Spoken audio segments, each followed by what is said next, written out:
Whew. Okay, what's today? Friday. I'm behind because I've been dealing with writing court documents and going through the rhythms of school while I'm being stalked every single day. My channel is about me documenting my conspiracy documentation, where everything in my personal life is infiltrated and saturated with abuse from relationships on every level you can imagine: family, friends, romance, anything you can think of.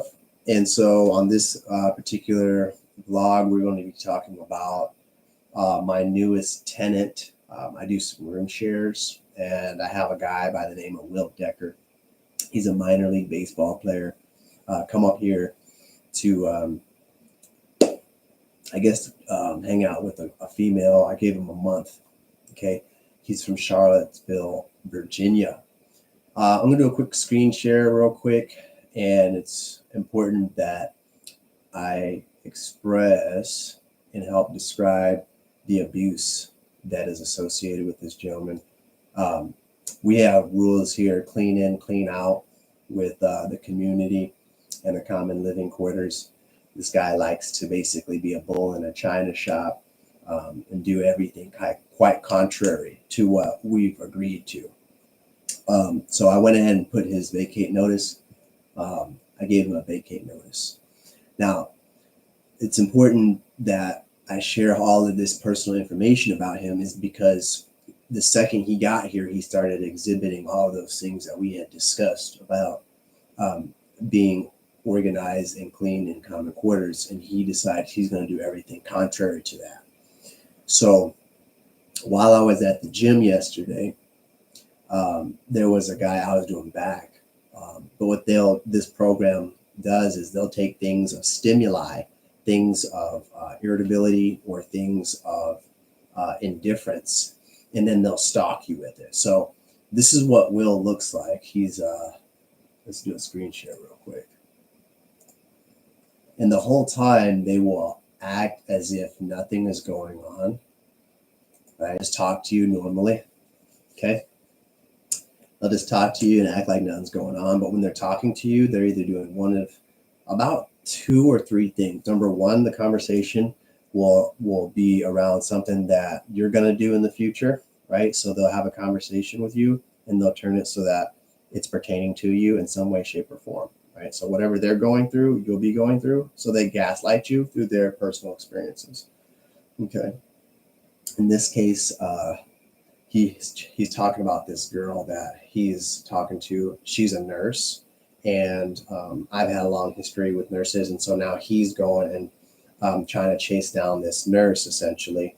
So he spent he's going to spend about a month or so up here, okay, and some change, to try to romance this nurse who told him that she was hanging out and dating another guy. Long story short, he's having me follow along his personal path. And oftentimes when you're connected with people like this, and a prime example of this would be a gentleman by the name of Michael Retz. When I was in SIU, Michael Retz was in one of my science courses, and we had, and there's always some type of connection, essentially, with people whose personal circumstances have something to do with who I am and what will happen to me. So the way this program works, the conspiracy is that you're going to be connected with people whose personal lives have a direct affiliation with and correlate directly to either abuse to you in the future, either or even in the present, right? Or they could even use it with their past. So if I was dating, like I said, nurses in the past, then I would have this gentleman, in this case, Will Decker, come and tell me that he's trying to chase a nurse, right? So this pertains to me. Michael Retz was at one point in time in physician assistant school, and the point of him correlating and being in acquaintanceship with me at SIU was to share his experience in PA school. And he told me that in a year and a half, he withdrew, and he said, the teachers just weren't treating me right. I just didn't like it. And then he just kept saying, because. I asked him, well, why is it, you did a year and a half in physician assistant school and you didn't like it? Like, that doesn't make sense. He's just like, yeah, the teachers just weren't treating me right. Like, I just didn't like it. And he never said anything. I kept asking him why. And this is the narcissistic communication that's also displayed with my mother as I was growing up. It's always confrontation and some type of facilitated animosity or a facilitated indifference. And there's never a reason why or an explanation, right? It's always a superficial dialogue, which is exactly what the narcissistic gaslighting campaign does. If you'd imagine having a narcissistic family, right? They would only say, well, I just don't like it. And they would never give you personal reasons. And so this is why you would likely have poor communication skills growing up, right? And so the narcissist talks to you like that. And so Michael Retz, that his whole, acquaintanceship at Southern Illinois University with me didn't go any much farther than that. There was never an invite to like hang out or anything. It was always just like, let's meet up and study. Other than that, that was pretty much it. He went on to pharmacy school and did his own thing. But the only real reason he ever was acquainted with me was to share his stories with me. And you'll find that in this conspiracy, the way this works is in the work setting, you will be tasked to patients who have things that are pertinent to your personal life. So every time you go talk to a patient, they're deliberately acquainted with you. The program is deliberately taking you and then placing them with you.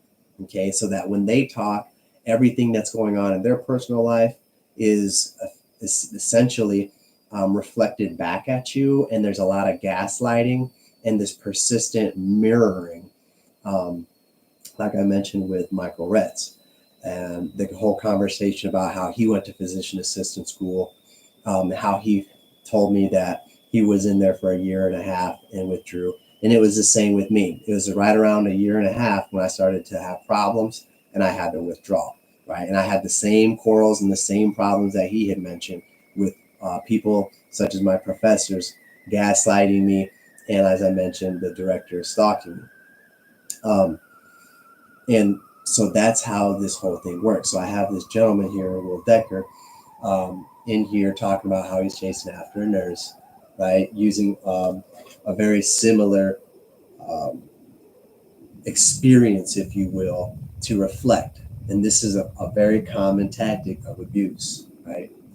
The other thing that I want to get off my shoulders, because I did say, I think in last video, I was going to do my regional paramedics. But I'm going to do that this weekend instead, because I just have a huge exam coming up that's probably the most, I would say, neurologically intensive. And the thing with this gentleman here is that he comes along and is a bull in a china shop. And they know that I'm going to be coming up. This exam, I think, is on November 1st. So they know that this is the most academically intensive, right? This is the most difficult of all the exams, right?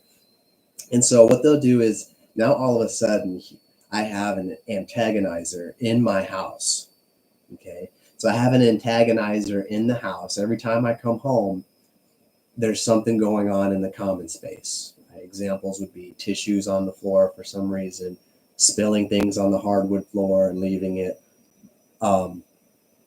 Things like putting the all the tabletop material twisted and canting it every time, leaving the chairs out from the table, leaving the sink dirty with all kinds of food and stuff like that, turning the laundry toggle switch, the cord, twisting it up into an over-under knot, moving things around, leaving doors unlocked when they're supposed to be locked. And all of this psychological abrasion all of a sudden amps up, right? And this is all surrounding the time when I need to be focused. And so you have this gentleman come in. And the other thing is that they're using his physical attributes, the fact that he's 6 foot, the fact that he's athletic, as a means of intimidation. Okay. So now you have this element of stimuli, right, of psychological abrasion, okay, to aggravate you while you're at your own home. Now, how does it pertain to the gym? This past week, ever since he started to amp up this abrasion at the house and kind of disobey and disrespect about what we agreed upon, at the gym, I start walking around yesterday and they'll start posting this gentleman's similar characteristics in a stranger. So because Mr. Decker has like this long blonde, dirty blonde brown hair with a beard, all of a sudden I'm at the gym yesterday doing back workout and they'll take a guy that looks like him and they'll try to organize my proxemics to the stranger who looks like Will Decker, right? And that gentleman, at this stranger in this case, that looks similar to Will Decker, will hover around me and in my social space while I'm working out, right? So while I'm at the gym, I'm already thinking about the issues that Mr. Decker is creating here at the house, specifically the disrespect. And then when I go to the gym, it's then reanimated using a stranger who has physical attributes, in this case, hair, stature, and physique similar to Will Decker here at the house. And so they'll take a stranger, reanimate the stimuli, and then bring that into my social space and keep that around me. If I'm doing a back workout and I'm like in one section of the gym, they'll make sure that that stranger who is reanimating the characteristics and the stimuli from what's happening in my personal home is now around me in the gym. Okay, this was yesterday. Today I had a lab, and as I'm leaving the lab in school, I come out of the door, and as I'm walking out into the corridor of the building, getting ready to go to the exit to my vehicle, again, they use another stranger to reanimate Will Decker's body habitus, his long hair, his attributes. And this gentleman, in this case, at Jefferson State, intercepted me in the hallway as I was coming out. He knew I was coming out.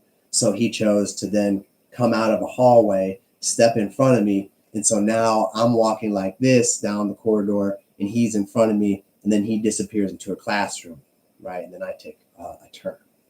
So this is how they use this abuse. And many times they're using the white SUVs, again, as I mentioned, the abuse from my mother. So they reanimate the abuse. They reanimate the indifference. They reanimate the traumas of your past or anything in the present. Okay. And, I could I could bring a camera, I guess, but here's what I'm going to show you next on my R2-4K.